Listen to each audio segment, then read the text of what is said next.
Bonjour à tous, j'espère que vous allez excellemment bien aujourd'hui. 32e jour de course et beaucoup de choses à dire. Beaucoup d'événements se sont déroulés sur les 24 dernières heures. Pas mal de casses, pas mal de surprises. Il y a même une petite information du côté du trophée Jules Verne.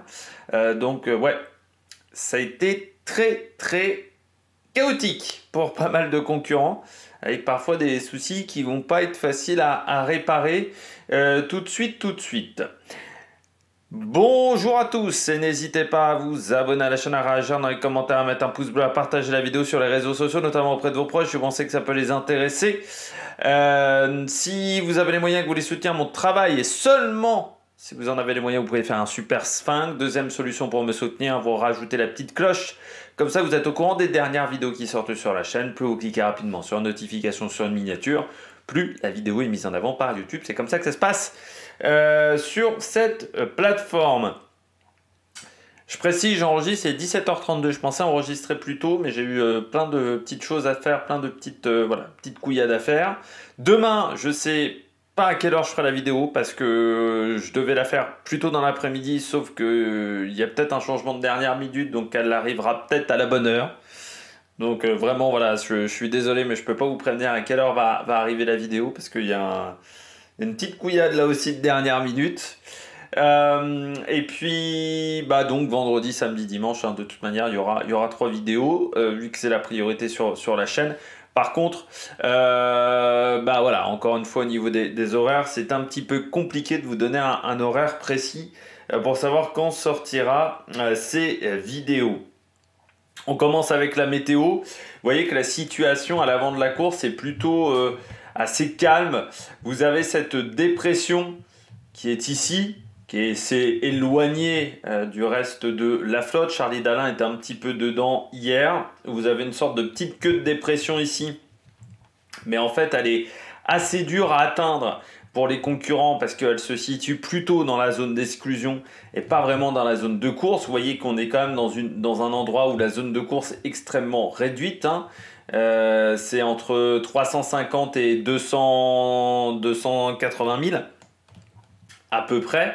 Donc ça fait une zone extrêmement peu large pour les concurrents à partir de Benjamin Dutreux jusqu'à Charlie Dalin. Bon, pour les 15 premiers du classement, la zone est extrêmement resserrée. Et vous voyez que après, c'est un peu, je cherche pas un ciel de traîne, mais c'est un peu des petits débuts de dépression, fin de dépression. Le vent est assez erratique, voilà. Ça ne veut pas dire que ça va pas vite, parce que comme le vent est erratique, il n'y a pas énormément de mer non plus.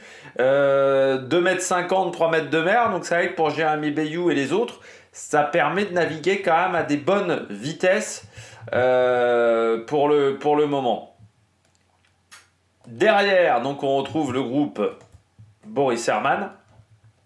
Toujours en tête, groupe qui est en train un petit peu de se scinder en deux, avec un Boris Herman qui essaye de revenir sur le top 10 et avec une Samantha Davis, une Clarisse Kramer qui ont fait, notamment du côté de Samantha Davis, pas une super journée, mais Samantha Davis a fait des réparations. Benjamin Dutreux, lui, s'est isolé et va essayer de rejoindre ce groupe-là, ce qui ne va pas être évident. Romain Attanasio, lui, ne se faisait guère d'illusions sur les possibilités de progresser dans le classement dans les prochains jours. Il le disait, il pense que 500 000 c'est un petit peu trop loin entre lui et Samantha Davis, 1326, même un peu plus, 600 000 d'écart.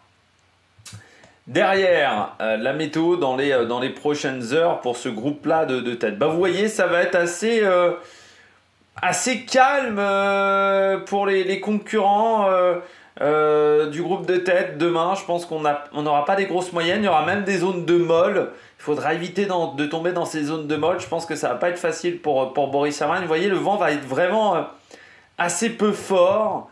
Il faudra faire quand même attention au niveau des courants du côté de la Tasmanie, parce que c'est parfois une zone un petit peu technique en termes de navigation avec, au niveau des courants, dans cette zone avec la Tasmanie, la Nouvelle-Zélande. Donc il faut faire un petit peu attention là.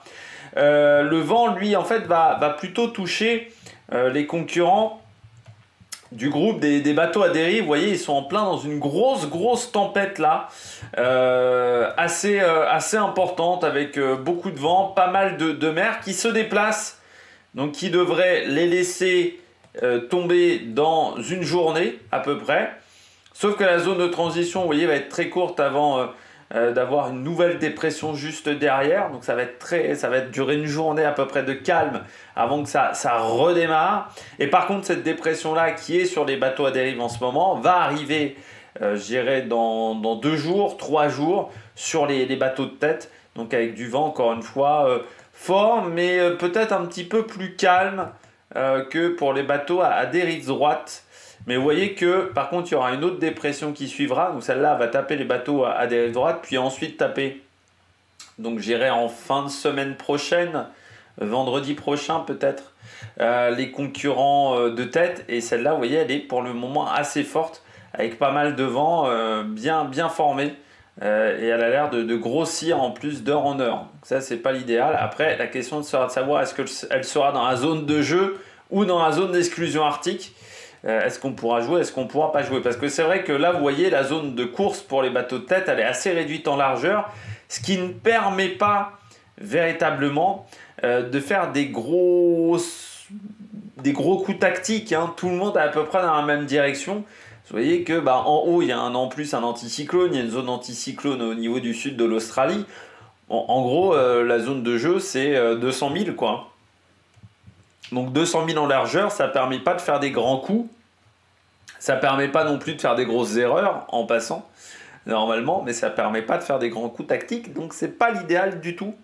Et puis s'il y a une tempête qui vous arrive dessus et que vous êtes dans ces zones-là, il n'y a pas d'échappatoire du tout. C'est-à-dire que là, par exemple, au niveau des Kerguelen, comme vous avez environ, allez, je sais pas, 800 000 de largeur, hop, ouais, même plus, 1200 000 de largeur. En gros, soit vous passez par le nord, si vous passez au centre, vous êtes un petit peu casse-cou, soit vous passez au sud, mais il y a les deux possibilités.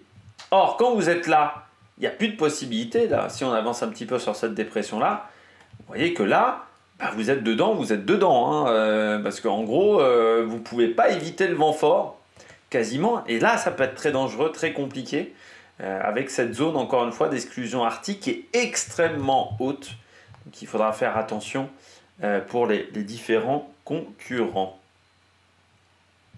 On revient à la météo du jour et on revient surtout aux différents problèmes des concurrents, parfois des problèmes peu graves. On va commencer avec Boris Herrmann 10e. Eh bien, Boris Herrmann, il avait un petit souci qui peut être embêtant. Vous savez, Boris Herrmann, ça avance vite en ce moment. Hein. Boris Herrmann, il avait un petit souci, il n'avait plus de rasoir. En fait, son rasoir ne fonctionnait pas, je pense qu'il avait un rasoir électrique. Vous savez que dans les bateaux, il y a quand même pas mal d'humidité, donc humidité, électricité, ça fait rarement bon ménage. Et Boris Herrmann a réussi à le redémarrer, donc fini la barbe du côté de Boris Herrmann, enfin fini la longue barbe du côté de Boris Herrmann qui peut se tondre, on va dire, la barbe beaucoup plus facilement. Parce que voilà, il a réussi à refaire fonctionner son rasoir. C'est un petit peu de confort, c'est un petit peu d'entretien de soi. Vous savez, il y a des concurrents qui aiment bien avoir de la crème pour les mains, il y a des concurrents qui aiment bien avoir voilà, des petits produits, parce que c'est très compliqué dans les mers du Sud de prendre soin de soi, déjà parce que les conditions sont terribles, donc des fois c'est de la survie, quand le bateau bouge dans tous les sens et qu'il y a 7 mètres de mer, c'est de la survie, parce qu'il y a souvent beaucoup de choses à réparer, aussi dans l'océan Indien notamment, parce que la mer est souvent cassante. Vous avez aussi des difficultés d'ordre technique, il commence à faire froid. Autant vous dire qu'au Kerguelen, il fait 5 degrés. Vous n'allez pas vous laver sous 5 degrés, sinon vous n'allez pas vous sécher, vous allez attraper froid. Donc il y a aussi des contraintes d'ordre technique. Et puis, des fois, il y a un peu de fatigue, il y a un peu de relâchement, parce que voilà, ça fait depuis 30 jours qu'on est en mer. Et bon, voilà, on sait que c'est pas là où on va vous emmerder sur l'hygiène. Donc des fois, pour certains, il y a un peu de relâchement de ce côté-là. Mais normalement, dans les mers du Sud, la méthode un petit peu pour se laver, c'est des lingettes bébés. Il n'y a pas beaucoup d'autres solutions, c'est ce que montre très bien même Justine Métro. Des lingettes pour bébé, et puis on se lave le visage, mais on ne peut pas se laver le corps vraiment énormément. Donc ça peut être un petit souci. Ça peut créer aussi pour certains concurrents des petits soucis de peau. Donc il faut faire attention également de ce côté-là. Il faut faire gaffe parce que des soucis de peau, par exemple de l'eczéma. Alors vous allez me dire l'eczéma, c'est pas un gros problème en soi, hein, ça se soigne. Oui, mais déjà si vous n'avez pas les crèmes, ça se soigne difficilement. Enfin les crèmes ou toutes les huiles ou les trucs comme ça qui peuvent vous aider. Et ça peut être extrêmement contraignant d'avoir une plaque d'eczéma. Voilà, l'envie de se gratter peut vous réveiller en pleine nuit, enfin peut vous réveiller, peut vous perturber, ce qui fait que vous pouvez faire ensuite des petites erreurs de navigation parce que vous avez mal dormi, parce que vous aviez une plaque d'eczéma. Donc il faut faire un petit peu attention à tout ça. Kojiro, Shiraishi, on va pas les faire, enfin je vais les faire dans l'ordre de ma fiche, mais pas vraiment dans l'ordre du classement, hein, je vous préviens. De côté de Kojiro que je retrouve, il est où Kojiro? Il est un peu descendu dans le classement, voilà, il est désormais 33e. Kojiro, eh bien, ça a été une journée compliquée hier encore pour Kojiro Shiraishi. Alors déjà, on avait parlé de ses problèmes d'aft. Bon, il n'en a pas parlé plus des problèmes d'aft, donc ça a dû un petit peu se régler. C'est vrai qu'hier, même dans la vidéo, alors pourtant je comprends pas le japonais, hein, mais tu avais l'impression vraiment qu'il avait du mal à ouvrir correctement la bouche. J'avais l'impression que sur la vidéo du jour, c'était un petit peu plus facile. Par contre, il a eu un problème de safran, en fait, une toute petite partie du safran s'est cassée, donc il a fallu le réparer, ce qui a pris un petit peu de temps. Forcément, qui dit temps de réparation, dit moyenne pas exceptionnelle, parce que bah, vous ne pouvez pas régler le bateau dans ce genre de conditions, mais le problème est réparé du côté de Kojiro, qui l'a vu rapidement, le problème, et qui a pu le réparer rapidement, parce qu'il faut faire attention, c'est des pièces qui sont dans l'eau, ça peut s'user, avoir une usure prématurée, parce qu'il y a eu un petit choc, il y a eu un peu de peinture enlevée, donc il faut toujours faire attention, c'est le cas aussi d'un Manuel Cousin avec sa quille par exemple. Il faut quand même vérifier que ça se délamine pas trop, voilà, qu'on ne perde pas une partie de la pièce dans l'affaire, qu'elle ne se fragilise pas à cause des conditions de mer, parce que le sel c'est pas idéal pour toutes les pièces du bateau, ça use prématurément certaines pièces. Samantha Davis, elle, on va revenir sur sa courbe à Samantha Davis. Vous allez voir, elle a eu une courbe un petit peu surprenante. C'est pour ça qu'elle est désormais 13e. Samantha Davis, hier, elle a été à un moment à l'arrêt complet. Pourquoi? Voilà, elle a fait pas mal de manœuvres. Pourquoi elle s'est mise dans une zone avec un petit peu moins de vent? Eh bien, tout simplement parce qu'elle a essayé de réparer un petit peu des petites choses, faire des réparations de contrôle surtout du côté de Samantha Davis. Elle a changé notamment une pièce au niveau de la grand voile, parce qu'elle disait c'est bien de la changer avant qu'elle casse cette pièce-là. Ouais, il faut parfois prévenir plutôt que guérir sur les bateaux, surtout que guérir ça peut vous faire prendre du retard à la fois dans la course parce que vous n'allez pas pouvoir manœuvrer pendant quelques minutes ou quelques heures votre bateau, mais aussi du retard parce que tous les jours il y a des petits trucs à faire, il y a des petits trucs à vérifier, il y a des petits trucs, on va dire, il y a du consommable à réparer. Et le problème, c'est que si vous avez une grosse réparation à faire, c'est comme ce qui est arrivé à Kojiro Shiraishi, le risque, c'est que ces réparations-là, un petit peu de routine, ces consommables, vous ne le fassiez pas et que ça entraîne d'autres casses sur le bateau. Il ne faut pas se laisser aller, il ne faut pas procrastiner sur un Vendée Globe. Certains se diraient, bon, reporter au lendemain, c'est pas l'idée sur un Vendée Globe. Parce que vous reportez au lendemain, ça peut être 3 problèmes d'affilée qui vous tombent sur la gueule. Donc il faut plutôt faire en temps et en heure. Et c'est pas toujours évident. Et donc voilà, Samantha Davis, elle s'est dit, je suis dans une zone de câble, je peux monter au mât. En plus de changer, de faire cette petite réparation au niveau d'une pièce, au niveau de la grand voile, voilà, de changer une pièce au niveau de la grand voile, ça lui a permis également de voir si tous les mécanismes fonctionnaient, notamment les hooks de grand voile, notamment voilà, certaines pièces, si ça fonctionnait correctement. L'état également des lattes, l'état également du chariot de grand voile. Voilà, ça a permis de voir un petit peu l'état des drisses aussi, voir si ça fonctionnait correctement ou pas du tout, et voir s'il y a d'autres problèmes. Et l'avantage, c'est que voilà, monter au mât dans les mers du Sud, c'est très compliqué de le faire dans de bonnes conditions. Donc quand vous avez des conditions de calme, alors décidez d'en profiter pour faire ces petites réparations. Du côté de l'atelier couture et voile, alors déjà atelier couture, je vous invite à voir la vidéo de Damien Seguin, qui explique qu'il a une méthode assez particulière pour faire ses repères au niveau des réglages de voile, parce qu'il faut savoir que vous avez des réglages de voile, des réglages de foil, et qu'au bout de la course, vous vous apercevez, et au bout de votre temps de navigation également avant la course, vous vous apercevez que tiens, dans du vent entre 25 et 30 nœuds, dans du vent qui vous arrive 3/4 d'eau côté bâbord, et bah tiens, ces réglages-là fonctionnent. Sauf que c'est compliqué de avoir les réglages parfaitement. Et lui, il a une petite technique pour les garder, on va dire, un peu en mémoire. Ça peut être de la mémoire visuelle, mais lui, il met des petits bouts de... Il fait de la couture, en fait. Il va faire un petit nœud, on va dire, au niveau de ses drisses, au niveau de ses... de tout le cordage, on va dire, du bateau, avec un code couleur au niveau de la couture, au niveau de la ficelle, au niveau des surpiqûres qu'il va faire sur ce cordage, et qui va lui indiquer quel est le bon réglage, dans quelles conditions. Chaque couleur, c'est un peu une condition, un truc comme ça. C'est très intéressant parce que c'est quelque chose que moi, je n'avais jamais vu. Souvent, les autres concurrents, en fait, ils notent, on va dire, par rapport à des tensions de voile ou ce genre de choses. Ils ont une sorte de tableau Excel pour savoir, voilà, un peu leur réglage, leurs habitudes de réglage. Lui, non, c'est avec une méthode, on va dire, presque à l'ancienne, mais ça a l'air d'être une méthode qui disait qui était efficace. Éric Bellion qui répare son Genaker. Grosse réparation de Genaker du côté d'Éric Bellion. Parce qu'il doit faire au moins 3 ou 4 patchs. Donc notamment des gros patchs avec ce qu'on appelle du Sika. Donc c'est une sorte de colle, le Sika, qui résiste à l'eau, qui résiste à l'humidité. C'est une colle un peu noire. Clarisse Kramer s'en était mis notamment sur la lèvre hier, mais voilà, c'est vraiment... Ça fait partie du truc qu'il faut avoir sur un bateau, on va dire, pour pouvoir réparer.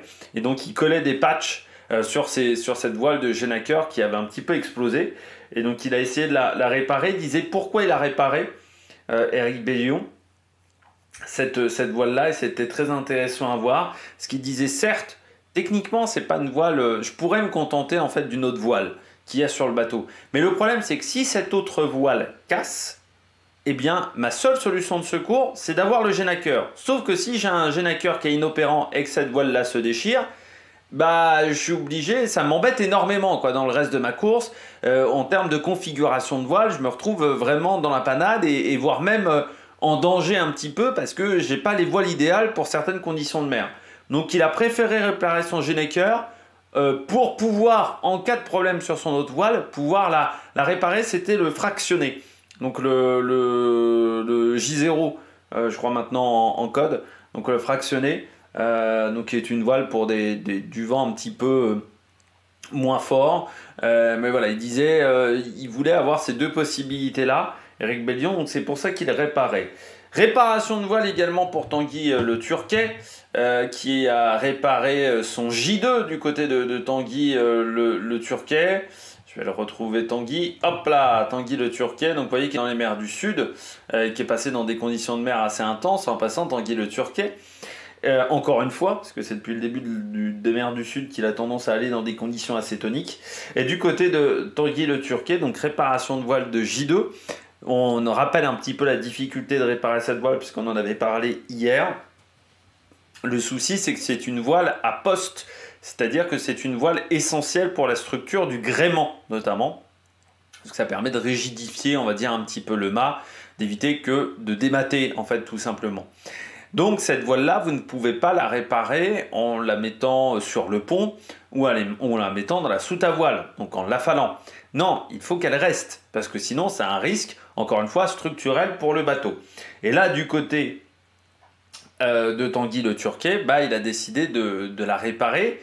Et il l'a réparée dans des conditions qui étaient très toniques, avec pas mal de mer, alors plus trop de vent, mais pas mal de mer. Et il disait qu'il y avait quand même un petit peu de vent en hauteur du côté de Tanguy le Turquet, mais il a réussi à réparer, on va dire, à faire une réparation provisoire.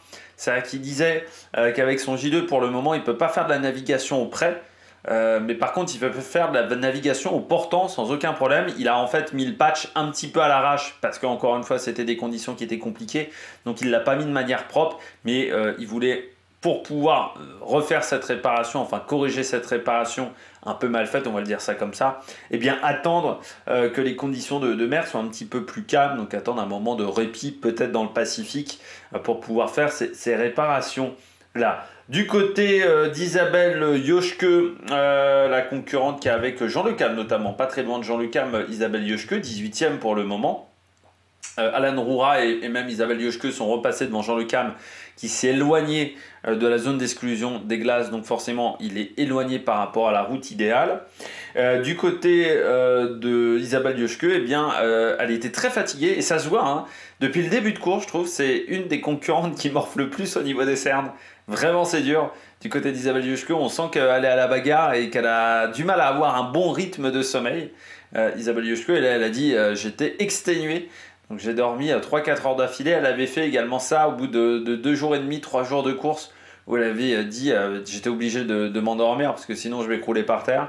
Voilà, c'était un petit peu la même chose pour Isabelle Yoshke, qui, après son gros dodo, décidait de se faire un bon repas, notamment Isabelle Yoshke, avec pas mal de petites choses à manger sur les bateaux. Notamment, c'était une préparation à base de brocoli, de ce que j'ai compris. Puis il y avait également de la pâte à tartiner, un petit goûter avec de la pâte à tartiner,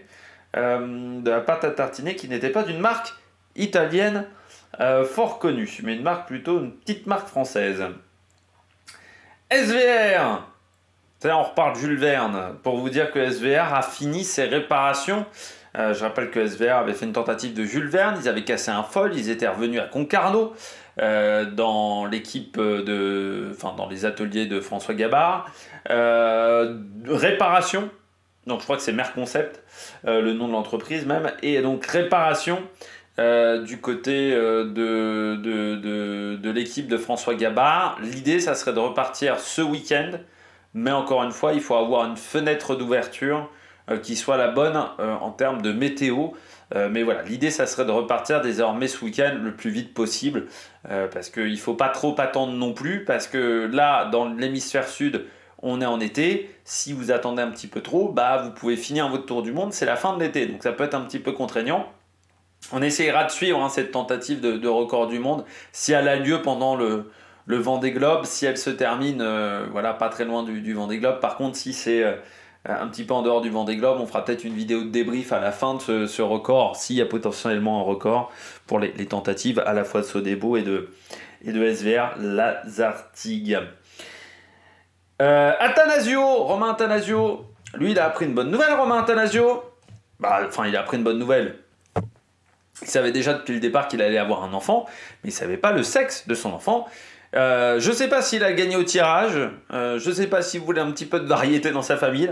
Ça sera un 3e garçon pour Romain Attanasio, mais vous voyez, c'est là où je pense dans ce genre de situation, vous ressentez la solitude très fortement. C'est quand il arrive des événements comme ça dans votre famille ou auprès de vos amis et que vous ne pouvez pas y être. Et là, je pense que vous sentez les kilomètres, l'écart de distance que vous avez avec le reste de vos proches. Mais voilà, donc Romain Attanasio, est-ce qu'il sera rentré même j'espère qu'il sera rentré possiblement avant la naissance de son enfant, parce que ça serait là aussi particulier à vivre pour Romain Attanasio. Et je ne sais pas si ça arrivait souvent, même sur le Vendée Globe, que quelqu'un devienne père au départ, à l'arrivée, avant l'arrivée de la course, pendant le déroulement d'une épreuve. Je ne sais pas si c'est déjà arrivé. Si vous vous souvenez, n'hésitez pas à me le marquer dans les commentaires.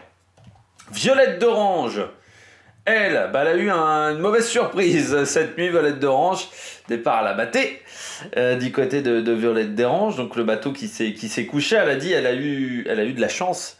Violette d'Orange, c'est qu'elle a réussi à se retenir. Elle faisait un petit peu le cochon pendu. Pour ceux qui ont un petit peu l'image, Violette d'Orange, dans son bateau. Donc elle a réussi à tout remettre, à tout remonter dans le bateau, à redresser le bateau sans trop de problèmes, sans casser de lattes, notamment de grands voiles, ou faire des dommages au niveau du bateau. Elle a juste eu elle a dû changer une vis, elle disait, sur son bateau. Et puis un petit souci, elle a dû sécher l'électronique, donc avec de l'essuie-tout, c'est la méthode peut-être Clarisse Kremer, et surtout un petit peu de chauffage à l'intérieur du bateau. Voilà, pour sécher cette zone-là, parce qu'encore une fois, humidité et électronique, ça fait pas bon ménage et ça serait dommageable de perdre notamment un pilote automatique dans ce genre de situation, d'être obligé de réparer dans 2-3 jours. Thomas Ruyant, lui, bon, il a fait quelques réparations. Alors, il n'a pas voulu dire quelle pièce, mais il a dit des réparations à l'avant de son bateau. Alors, est-ce que c'est des réparations qui sont dues à sa voie d'eau qu'il avait eue en tout début de course?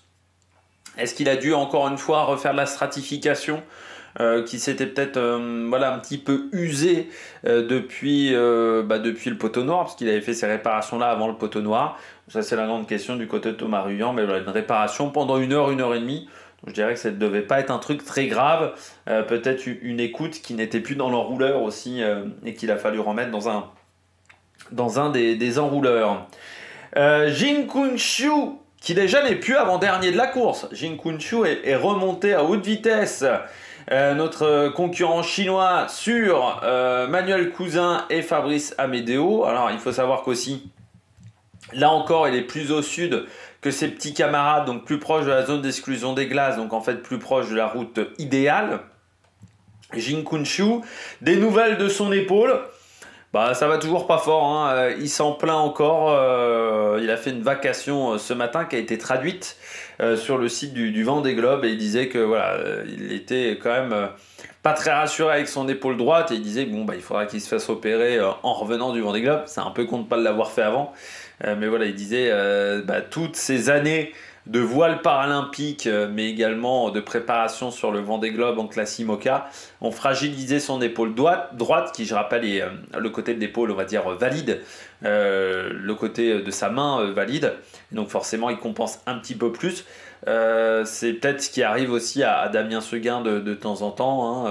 Là aussi on compense un petit peu plus par rapport à l'autre épaule, et on peut avoir des dommages un petit peu, des tendinites, voilà, un petit peu des troubles musculaires, donc il faut faire attention pour lui et se ménager, mais ça veut dire qu'il est moins en possibilité de faire des manœuvres, parce que si vous avez vu la vidéo de Sébastien Marseille, comment on remet la voile au maximum de ses capacités, comment on remet la grand voile au maximum de ses capacités, à une situation un petit peu meilleure, avec remettre la grand voile en place, ça prend du temps et ça demande beaucoup d'efforts au niveau des bras.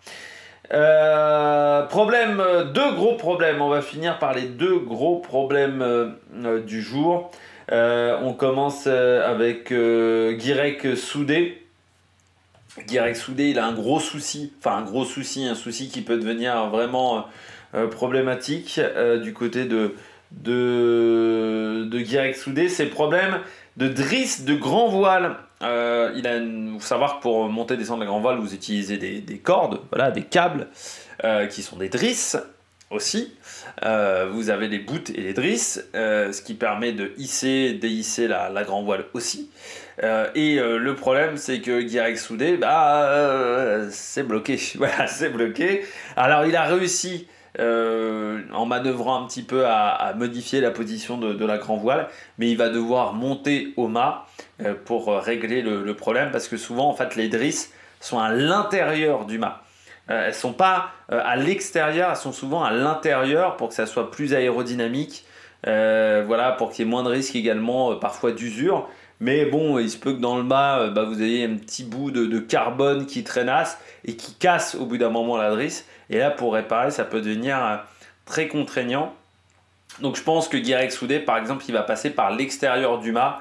Donc sa drisse au niveau de sa grand voile ne sera plus à l'intérieur du mât, mais un peu à l'extérieur, pour des questions de sécurité.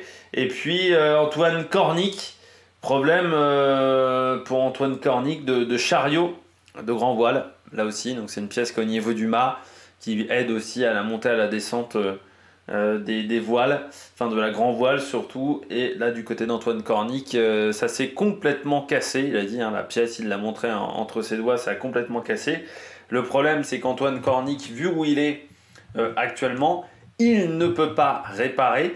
Donc il a décidé de faire route plein nord pour tenter de se mettre dans une zone un petit peu plus au calme dans les heures à venir, comme vous voyez, pour pouvoir réparer calmement Antoine Cornic en aide avec son équipe technique à terre. Du côté d'Antoine Cornic qui disait que c'était également son anniversaire de mariage. Antoine Cornic, il embrassait notamment sa femme.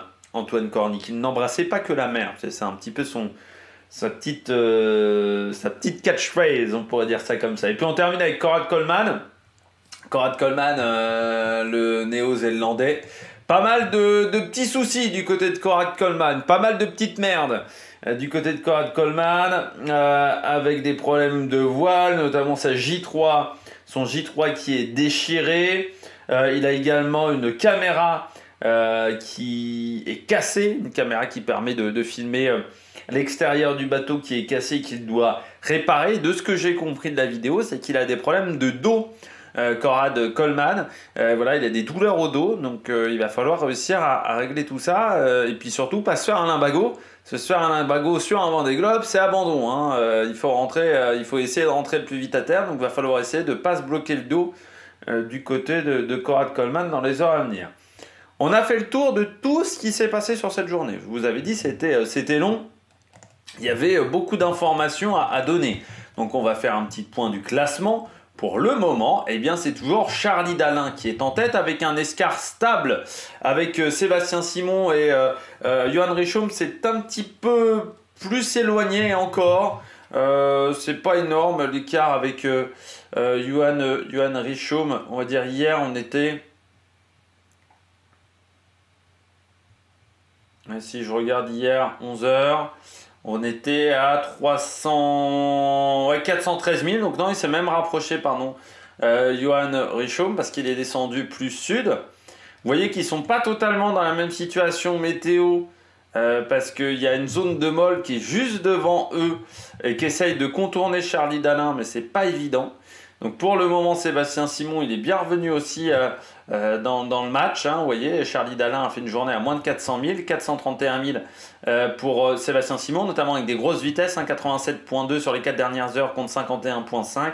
C'est pareil pour Johan Richomme, 84 000 parcourus en 4 heures et 477 en tout sur les 24 dernières heures. Ça va encore plus vite pour Thomas Ruyant, 82.5 sur les 4 dernières heures, quasiment 500 000 de parcourus sur les 24 dernières heures, qui reprend un petit peu de retard, mais qui reste quand même à 200 000 de Johan Richomme et à 500 000 de la tête de course, c'est-à-dire encore une fois une grosse journée de navigation. Entre Nicolas Luven et Jérémy Bayou, vous voyez, Jérémy Bayou a réussi à s'échapper par rapport à Nicolas Luven. Pourtant, les deux ont quasiment fait le même nombre de milles en 24 heures, 475 contre 476, hein, donc 0,3 000 d'écart, c'est rien. Vous voyez qu'en plus, Nicolas Luven va un petit peu plus vite sur les 24 dernières heures. Mais voilà, il a réussi à s'échapper un petit peu hier. Voilà, Jérémy Bayou, où ils n'ont pas fait la manœuvre au même moment, ce qui lui a permis de descendre un petit peu plus tôt au sud. Mais l'écart reste réduit. On a à peine 30 000 d'écart entre les deux, donc c'est quasiment rien. On retrouve ensuite donc Nicolas Luven, Sam Goodchild, qui est dans un match à 3 avec Paul Meillat et Yannick Bestaven, mais il a des conditions de mer un petit peu meilleures. Il s'en sort mieux pour le moment, Sam Goodchild, 455 000 contre 393 pour Paul Meillat et 428 pour Yannick Bestaven. Boris Herrmann, il fait la belle journée, Boris Herrmann. Déjà parce que c'est le plus rapide sur les 4 dernières heures. 96 000 de parcouru, ce qui permet au bateau d'aller quasiment en 24 nœuds. Donc ça c'est rapide, mais surtout parce qu'il s'est échappé par rapport à Justine Métro, qui a fait un petit peu moins de 1000 de parcouru, mais par rapport surtout à Clarisse Kremer et Samantha Davis. Donc l'écart s'est un petit peu augmenté pour la 10e place du classement, vu qu'il a désormais 150 000 d'avance sur Samantha Davis, qui est un petit peu plus loin au classement. Donc voilà, il a fait une pas mauvaise journée, Boris Herrmann, et surtout il accélère fort là en ce moment, ce qui est un petit peu plus compliqué à faire pour Justine Métro et pour Clarisse Kremer, qui fait quand même 81 000 sur les 4 dernières heures, et Samantha Davis, 75 000 sur les 4 dernières heures, pardon, je vais y arriver. Derrière, on retrouve Benjamin Dutreux, un petit peu sur le monde, hein, Benjamin Dutreux, c'est-à-dire qu'il est dans un no man's land entre le groupe Hermann et le groupe Athanasio. Voilà, parce que désormais il s'est échappé de Romain Athanasio, vous voyez, 422 000 contre 317, c'est 100 000 de mieux, c'est 50 000 de mieux, plus de 50 000 de mieux par rapport à Pip Air. Donc ça va plus vite pour Benjamin Dutreux qui s'est isolé à l'avant de la course. Et c'est un peu plus compliqué voilà, pour Romain Athanasio de suivre la course, qui avait un moral léger, on va dire, avec ces petits... Voilà, en fait, je pense qu'il prenait conscience que devant, c'était extrêmement loin, qu'il est quasiment quand même à 2000 milles de Charlie Dalin. C'est pour vous dire quand même les écarts de vitesse. Damien Seguin, lui, est pas mal. 85,5 sur les 4 dernières heures, c'est vraiment bien. Il est à l'avant de la dépression, encore une fois, dans une mer qui n'est pas démontée pour le moment, 3 mètres de mer. Bon, ensuite, ça va commencer à devenir beaucoup plus costaud dans les heures à venir et avec une situation qui va pas être facile pour échapper à la grosse dépression qui avance quand même vraiment sur lui et sur Romain Athanasio et sur Pip Air. Donc ça va pas être l'idéal.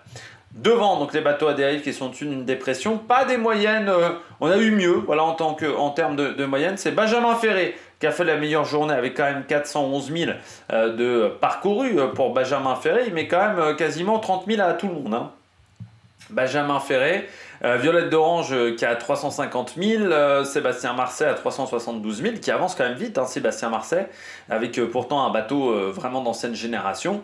Et devant, donc Jean Le Cam qui est monté plus au nord qu'Alan Roura et Isabelle Yoshke, qui vont un petit peu plus vite là dans ces conditions-là. Hein. Il a quasiment pris 100 000 dans la tête aujourd'hui, enfin 70-80 000 dans la tête.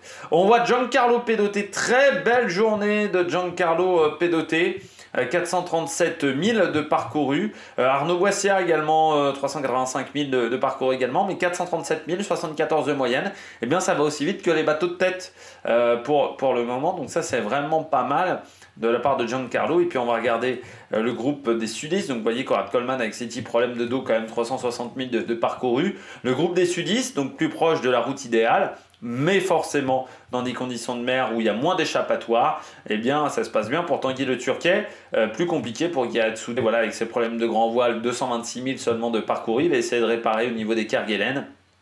Et Louis Duc, lui, qui est dans une mer déchaînée, donc c'est dur d'avoir des bonnes moyennes dans une mer déchaînée. Tanguy Le Turquet disait que lui, il prenait cette stratégie-là parce qu'il pensait avoir moins de mer que les concurrents qui sont plus au nord. Voilà, donc c'était la stratégie de Tanguy Le Turquet. Et puis on retrouve ensuite donc Antoine Cornic avec un bateau où la grand voile n'est plus manœuvrable avec ce problème de chariot. Et puis Kojiro qui avance et Oliver Air, 344 000 quand même de parcouru, avec là aussi un projet avec un tout petit budget, hein, il faut le rappeler, du côté d'Oliver Air. Xingju Xiu, 293 000 de parcouru. Et puis on retrouve ensuite Van Winneberg, 253 000. Et puis 210 pour Manuel Cousin et moins de 200 000 pour Fabrice Amédéo, mais je crois que c'est toujours Salboche Verres qui parcourt le moins de 1000 en 24 heures. Alors on m'a dit, il fallait que je dise Salboche Verres, je le prononce je pense très mal, Salboche Verres, je crois qu'on m'a dit qu'il fallait que je prononce dans les commentaires hier, parce que j'ai liké le commentaire, mais comment vous dire que je l'ai oublié depuis. Donc voilà, du côté de Salboche VRS. Ah, il y avait un message qui avait disparu, je m'excuse, j'avais pas vu. Du côté d'Initiative Tor qui disait qu'hier il y avait eu 2 coupures d'électricité avec un blackout total pour Samantha Davis.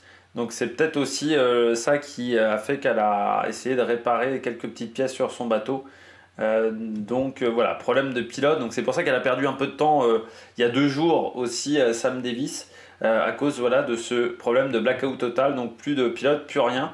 J'avais pas vu parce que je pense qu'il a utilisé le mot enfer. Il faut savoir qu'avec Google, il y a des mots comme ça. Moi j'ai le réglage on va dire de base de Google au niveau communauté pour modérer les propos dans les commentaires, et donc il y a des mots comme ça que Google n'aime pas, donc ça les supprime, ça les met dans une catégorie, sauf que j'avais regardé ça hier, une sorte de catégorie spam on va dire, de commentaires qu'il faut modérer à la main. Et ouais, moi je l'avais pas vu ce commentaire-là, donc je m'excuse, parce que je viens de lui mettre le cœur que maintenant, avec ce petit problème-là. Bon, on regarde les statistiques sur les 24 dernières heures. Qui a été le plus rapide? C'est Thomas Ruyant, et assez largement, hein, Thomas Ruyant. 499 000 de parcouru, quasiment 500 000 de parcouru. C'est quand même 25 000 de plus, quasiment que Johan Richomme, c'est-à-dire une quarantaine de kilomètres de mieux. On retrouve ensuite Nicolas Lunven et Jérémy Bayou, donc toujours fourrés ensemble au niveau des moyennes. 5e de ce classement, Sam Goodchild, mais déjà à 50 000 quasiment de Thomas Ruyant. Donc on voit la différence de performance entre les deux bateaux, entre les deux générations de bateaux vulnérables. Et ce qui veut dire, allez, 80 km d'écart. Giancarlo Pedote, lui, est 6e de ce classement. Devant Sébastien Simon, qui continue quand même à avoir des bonnes moyennes malgré son foil en moins. Alan Roura, Yannick Bestaven, Benjamin Dutreux. On s'aperçoit donc qu'il n'y avait pas de bateau à dérive droite dans le top 10 de ce classement aujourd'hui. Notre ami hongrois a désormais 11 723 km de retard, c'est-à-dire 6 330 000 par rapport à Charlie Dalin. Charlie Dalin qui est toujours en retard par rapport au record, 304 000, c'est-à-dire 562 km. Un écart qui s'est à peu près stabilisé sur les 2-3 derniers jours du côté de Charlie Dalin. Bon, eh bien nous on se retrouve demain, je ne sais pas à quelle heure encore une fois, donc n'hésitez pas à vous abonner à la chaîne, à réagir dans les commentaires, à mettre un pouce bleu, et puis on se retrouve pour de nouvelles aventures, notamment Vendée Globe sur la chaîne. Allez, ciao ciao.